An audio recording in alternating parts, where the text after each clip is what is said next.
Halo teman-teman semua, berjumpa lagi bersama David di ibadah sekolah minggu Gereja Kristus Jawaban. Teman-teman, ayo kita bersiap untuk ibadah hari ini.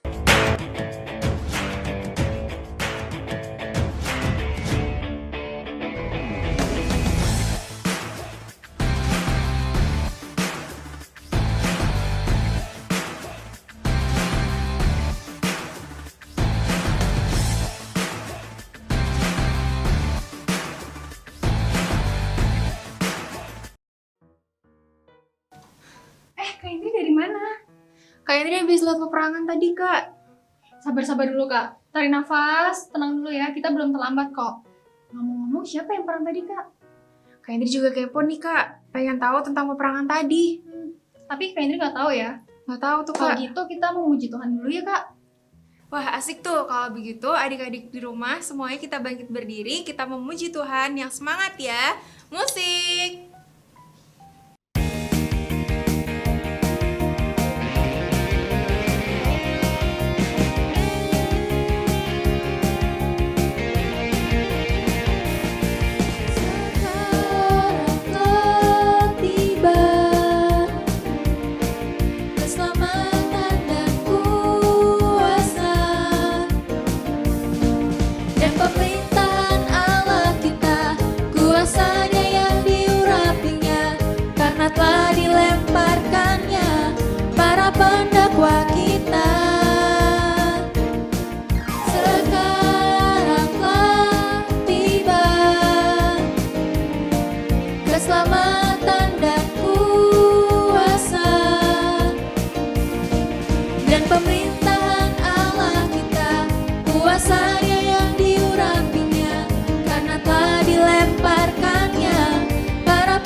dalam kudus hadirat.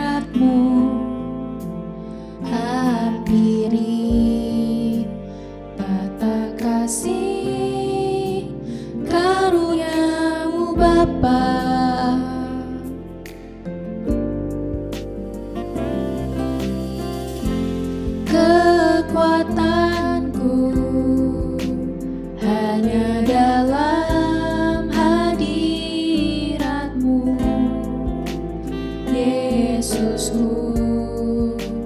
Hanya Kaulah segalanya.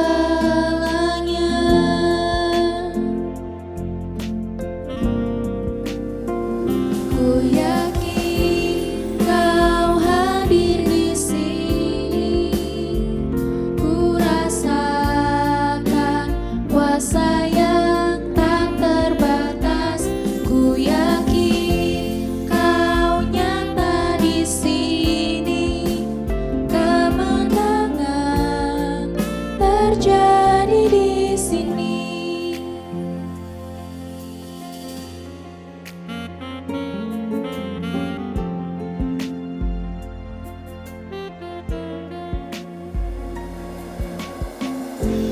Ku menyembah dalam kudus hadirat-Mu. Hampiri tata kasih karunia-Mu Bapa.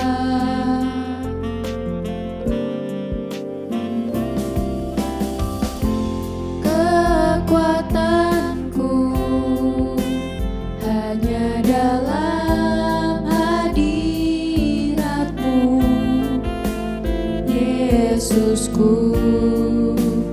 Hanya Kaulah segalanya.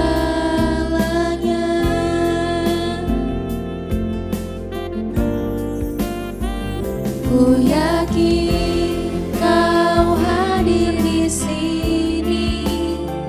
Ku rasakan kuasa yang tak terbatas. Ku yakin Kau nyata di sini. Kemenangan terjadi di sini. Segenap jiwaku memuji-Mu. Sungguh besar Kau, Yesusku. Segenap hatiku menyembah-Mu. Kau besar, Kau besar, Kau besar, Kau besar.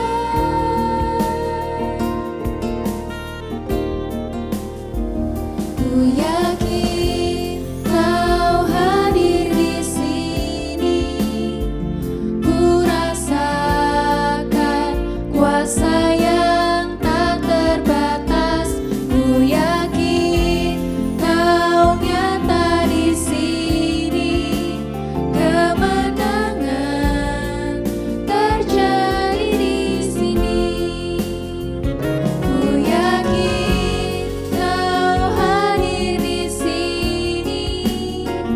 Ku rasakan kuasa yang tak terbatas. Ku yakin Kau nyata di sini. Kemenangan terjadi di sini. Kemenangan terjadi di sini.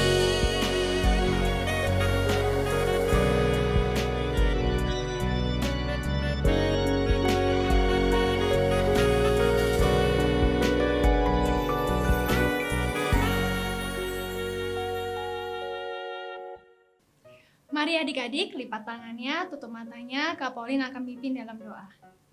Terima kasih Tuhan, kami sudah bisa beribadah dengan baik, kami bisa memuji dan membesarkan nama-Mu. Sebentar Tuhan, kami akan mendengarkan sebagian dari firman-Mu yang akan dibawakan oleh Kak Handi.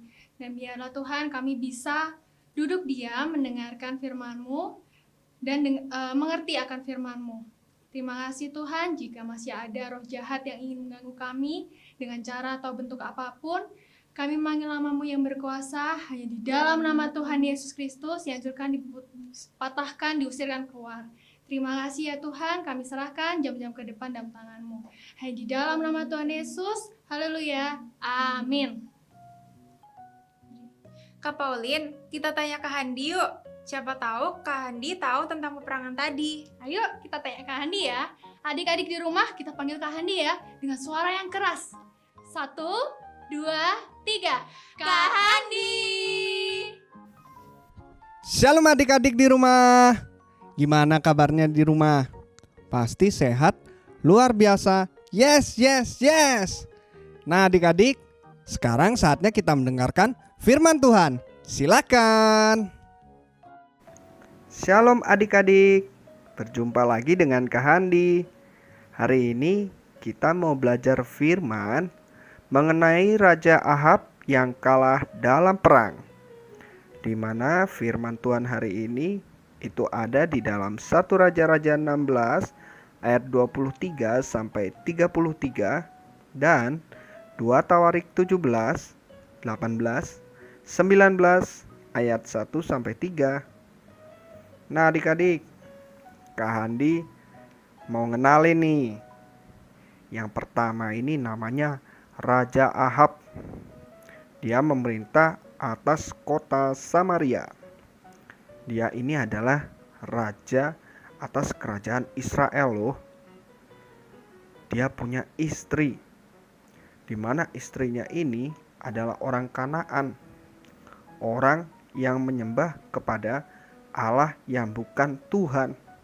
Padahal Tuhan sudah memperingatkan Raja Ahab untuk tidak boleh kawin dengan orang yang bukan berasal dari penduduknya sendiri.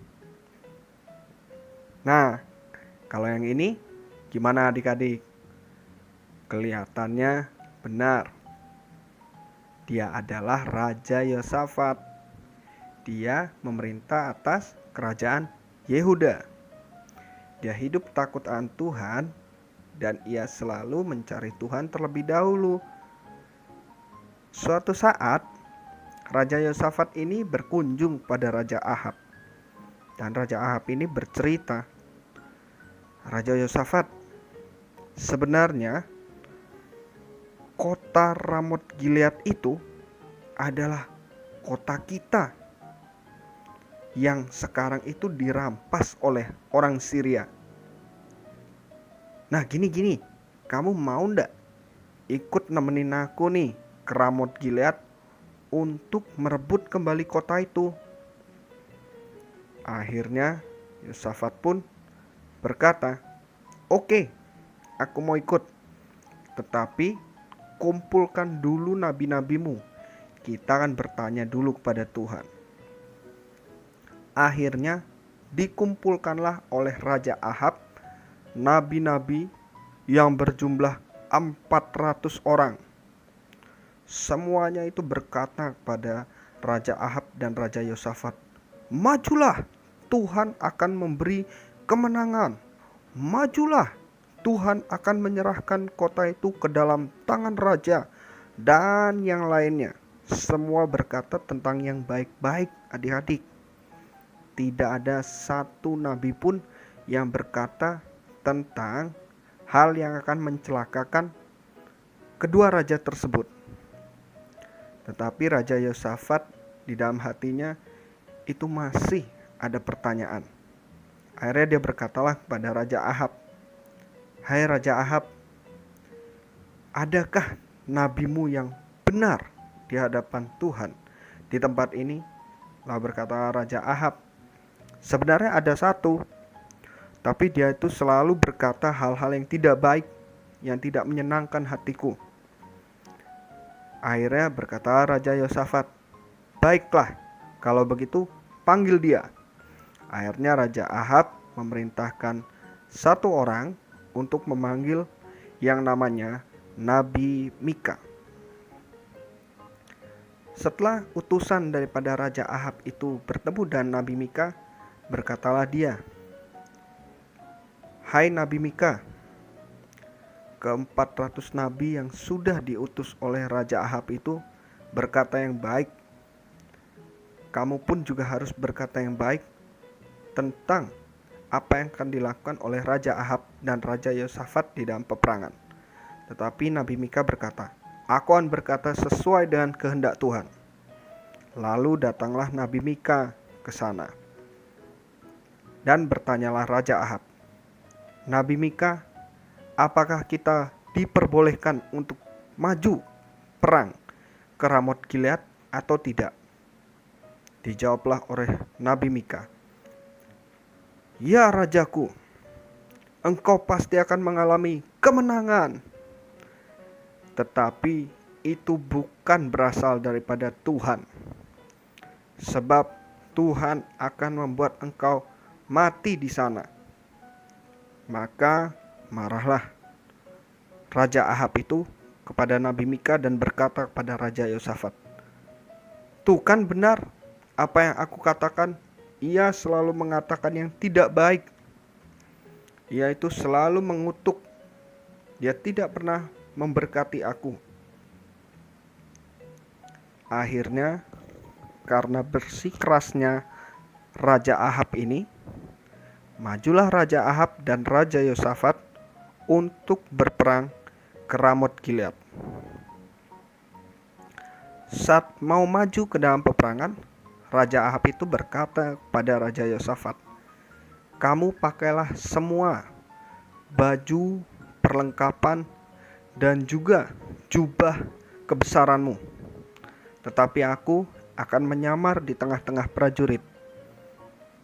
Akhirnya dilakukanlah seperti yang dikatakan oleh Raja Ahab.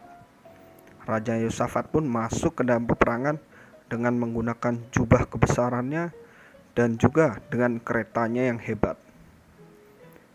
Tetapi rupanya di sana orang-orang itu sudah menunggu. Orang-orang Syria itu sudah berpikir dan berkata kepada pasukan-pasukan khususnya, "Kamu tidak boleh berperang dengan sembarang orang. Cari orang yang menggunakan jubah kebesaran. Cari rajanya, maka kita akan menang."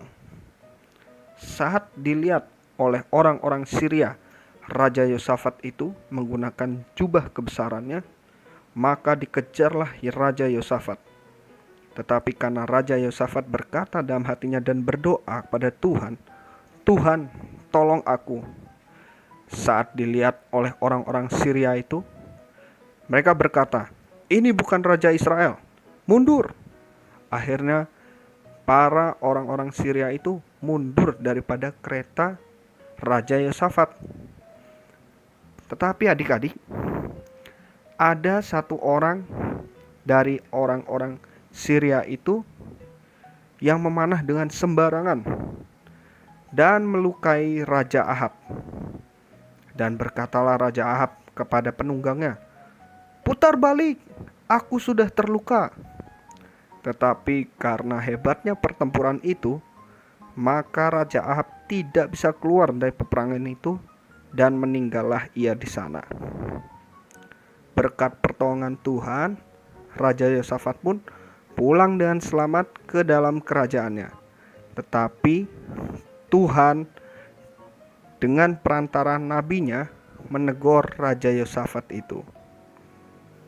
Nah, gimana adik-adik? Firman Tuhannya pasti menguatkan kita semua. Melalui firman Tuhan hari ini, kita mengerti bahwa Tuhan tidak berkenan pada Yosafat yang bersahabat dengan Ahab.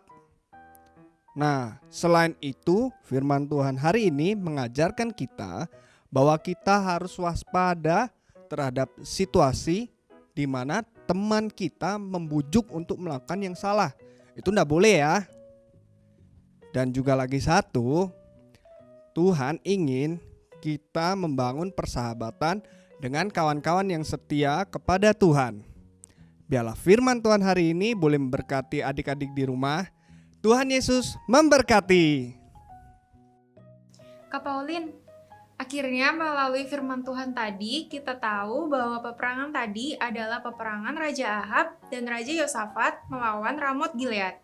Peperangan ini terjadi karena dua raja ini tidak percaya kepada Nabi Mika yang sudah mengatakan kebenaran firman Tuhan. Wah, ngeri ya Kak ya.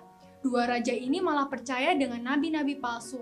Dan malah Raja Ahab mengalami kematian dan kekalahan. Nah, dari firman Tuhan kali ini kita belajar untuk berhati-hati jika ada teman yang mengajak kita untuk melakukan hal yang tidak benar, hal yang salah, seperti membolos, mencontek, kita jangan mau. Nah, betul banget itu Kak. Supaya kita makin ingat juga terhadap firman hari ini, sekarang kita belajar hafalan yuk. Ayo. Ayatnya ada di Amsal 1 ayat 10. Hai anakku, jikalau orang berdosa hendak membujuk engkau, janganlah engkau menurut. Amin. Kita ulangi sekali lagi ya adik-adik dan ikuti gerakannya. Amsal 1 ayat 10. Hai anakku, jikalau orang berdosa hendak membujuk engkau, janganlah engkau menurut. Amin. Hai teman-teman semua, kalian sudah memuji dan mendengarkan firman Tuhan dan luar biasa. Untuk aktivitas minggu ini adalah mengirimkan foto ekspresi jika adik-adik sedang memenangkan pertandingan. Dan jangan lupa kirim videonya paling lambat hari Senin jam 5 sore teman-teman. Nah, sekarang kita lihat foto dan video dari teman-teman kita untuk aktivitas minggu lalu.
Puji Tuhan ya, kita bisa beribadah dengan baik. Dan kita bisa kasih yang terbaik buat Tuhan melalui puji-pujian dan penyembahan kita. Iya, Tuhan pasti senang kalau adik-adik mengikuti ibadah dengan baik dan sukacita Tuhan mengalir dalam hati kita. Sekarang, sebelum kita mengakhiri ibadah hari ini, ayo kita berdoa. Kak Handi akan memimpin kita dalam doa. Ayo adik-adik semuanya lipat tangannya, tutup matanya, Kak Andi akan pimpin dalam doa. Terima kasih Tuhan buat ibadah hari ini. Kiranya setiap ibadah yang kami berikan boleh menjadi persembahan yang harum di hadapan Tuhan. Dan biarlah setiap firman yang sudah kami dengar, kami lakukan dalam kehidupan kami. Biarlah kami juga ya Tuhan memilih-milih teman supaya hidup kami tidak juga jatuh ke dalam hal-hal yang tidak benar. Terima kasih Bapak, Tuhan memberkati setiap anak-anakmu yang ada di rumah dan berkat damai sejahtera, sukacita, kesehatan yang daripada Tuhan. Terima kasih di dalam nama Tuhan Yesus kami berdoa dan ucap syukur. Haleluya. Amin. Amin. Tetap semangat ya adik-adik di rumah. Tetap sukacita dan sampai jumpa di ibadah minggu depan. Tuhan Yesus memberkati. Dadah.